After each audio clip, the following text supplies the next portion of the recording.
It is now almost 2 months since the people of this country began to put up with restrictions on their freedom, your freedom, of a kind that we have never seen before in peace or war.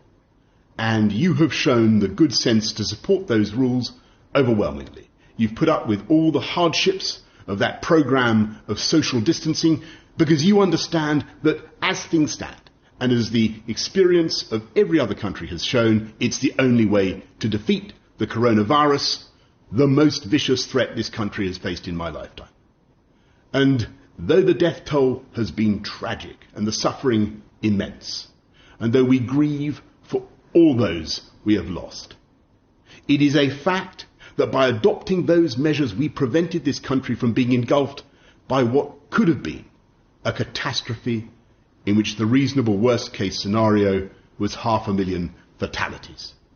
And it's thanks to your effort and sacrifice in stopping the spread of this disease that the death rate is coming down and hospital admissions are coming down. And thanks to you, we protected our NHS and saved many thousands of lives. And so I know, you know, that it would be madness now to throw away that achievement by allowing a second spike.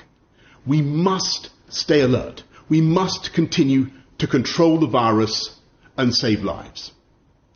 And yet we must also recognise that this campaign against the virus has come at colossal cost to our way of life. We can see it all around us in the shuttered shops and abandoned businesses and darkened pubs and restaurants. And there are millions of people who are both fearful of this terrible disease and at the same time also fearful of what this long period of enforced inactivity will do to their livelihoods and their mental and physical well-being, to their futures and the futures of their children.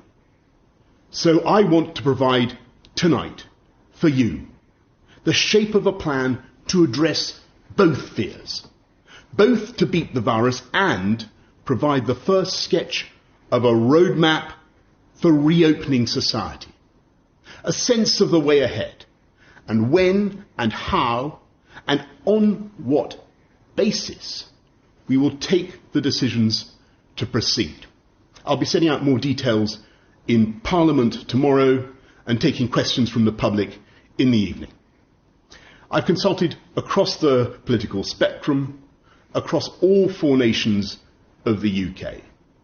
And though different parts of the country are experiencing the pandemic at different rates, and though it's right to be flexible in our response, I believe that as Prime Minister of the United Kingdom, Scotland, England, Wales, Northern Ireland, there is a strong resolve to defeat this together. And today, a general consensus on what we could do. And I stress could, because although we have a plan, it is a conditional plan. And since our priority is to protect the public and save lives, we cannot move forward unless we satisfy the 5 tests. We must protect our NHS. We must see sustained falls in the death rate. We must see sustained and considerable falls in the rate of infection. We must sort out our challenges in getting enough PPE to the people who need it. And yes, it's a global problem, but we must fix it. And last, we must make sure that any measures we take do not force the reproduction rate of the disease, the R, back up over 1, so that we have the kind of exponential growth we were facing a few weeks ago. And to chart our progress and to avoid going back to square one, we're establishing a new COVID alert system run by a new joint biosecurity centre. And that COVID alert level will be determined primarily by R and the number of coronavirus cases, and in turn, that COVID alert level will tell us how tough we have to be in our social distancing measures. The lower the level, the fewer the measures, the higher the level, the tougher and stricter we will have to be. There will be 5 alert levels.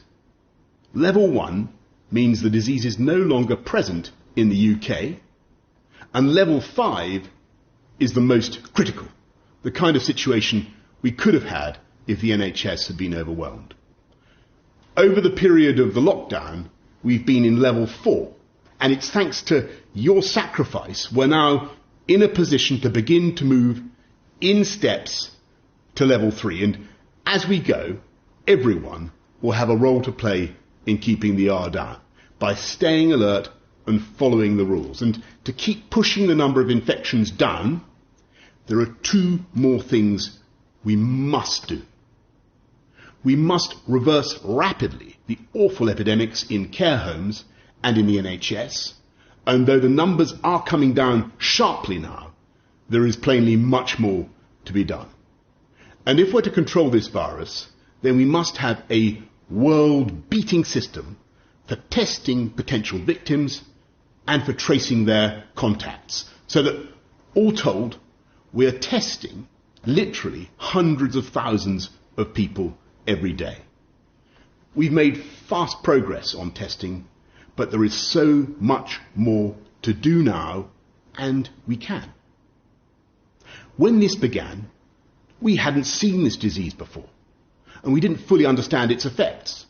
With every day, we're getting more and more data. We're shining the light of science on this invisible killer, and we will pick it up where it strikes, because our new system will be able in time to detect local flare-ups in your area, as well as giving us a national picture.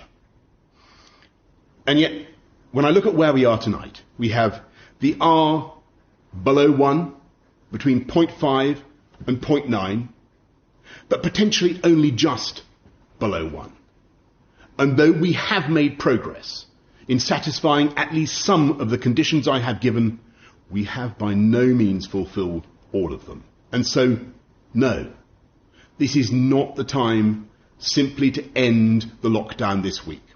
Instead, we're taking the first careful steps to modify our measures. And the first step is a change of emphasis that we hope that people will act on this week. We said that you should work from home if you can, and only go to work if you must. We now need to stress that anyone who can't work from home, for instance, those in construction or manufacturing, should be actively encouraged to go to work, and we want it to be safe for you to get to work. So you should avoid public transport if at all possible, because we must and will maintain social distancing, and capacity will therefore be limited. So, work from home if you can, but you should go to work if you can't work from home. And to ensure you're safe at work, we've been working to establish new guidance for employers to make workplaces COVID secure. And when you do go to work, if possible, do so by car, or even better, by walking or bicycle. But just as with workplaces, public transport operators will also be following COVID secure standards. And from this Wednesday, we want to encourage people to take more and even unlimited amounts of outdoor exercise. You can sit in the sun in your local park, you can drive to other destinations, you can even play sports, only with members of your own household. You must obey the rules on social distancing, and to enforce those rules, we will increase the fines for the small minority who break them. And so, every day, with ever-increasing data, we will be monitoring the R and the number of new infections and the progress we are making. And if we as a nation begin to fulfill the conditions I have set out, then in the next few weeks and months, we may be able to go further.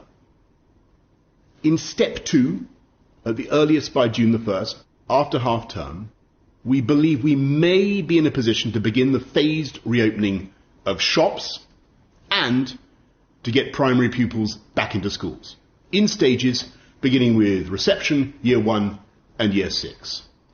Our ambition is that secondary pupils facing exams next year will get at least some time with their teachers before the holidays, and we'll shortly be setting out detailed guidance on how to make it work in schools and shops and on transport. And step 3, at the earliest by July and subject to all these conditions and further scientific advice, if and only if the numbers support it, we will hope to reopen at least some of the hospitality industry and other public places, provided they're safe and enforce social distancing. Throughout this period of the next 2 months, we will be driven not by mere hope or economic necessity. We're going to be driven by the science, the data, and public health. And I must stress again that all of this is conditional. It all depends on a series of big ifs. It depends on all of us, the entire country, to follow the advice, to observe social distancing, and to keep that R down.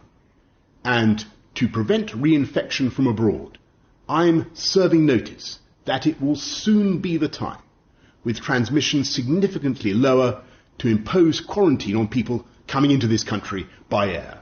And it's because of your efforts to get the R down and the number of infections down here that this measure will now be effective. And of course, we'll be monitoring our progress locally, regionally, and nationally. And if there are outbreaks, if there are problems, we will not hesitate to put on the brakes. We've been through the initial peak, but it's coming down the mountain that is often more dangerous. We have a route and we have a plan, and everyone in government has the all-consuming pressure and challenge to save lives, restore livelihoods, and gradually restore the freedoms that we need. But in the end, this is a plan that everyone must make work. And when I look at what you've done already, the patience and common sense you've shown, the fortitude of the elderly, whose isolation we all want to end as fast as we can, the incredible bravery and hard work of our NHS staff, our care workers, the devotion and self-sacrifice of all those in every walk of life who are helping us to beat this disease: police, bus drivers, train drivers, pharmacists, supermarket workers, road hauliers, bin collectors, cleaners, security guards, postal workers, our teachers, and 1,000 more. The scientists who are working round the clock to find a vaccine. When I think of the millions of everyday acts of kindness and thoughtfulness that are being performed across this country and that have helped to get us through this first phase, I know that we can use this plan to get us through the next. And if we can't do it by those dates, and if the alert level won't allow it, we will simply wait and go on until we've got it right. We will come back from this devilish illness. We will come back to health and robust health. And though the UK will be changed by this experience, I believe we can be stronger and better than ever before, more resilient, more innovative, more economically dynamic, but also more generous and more sharing.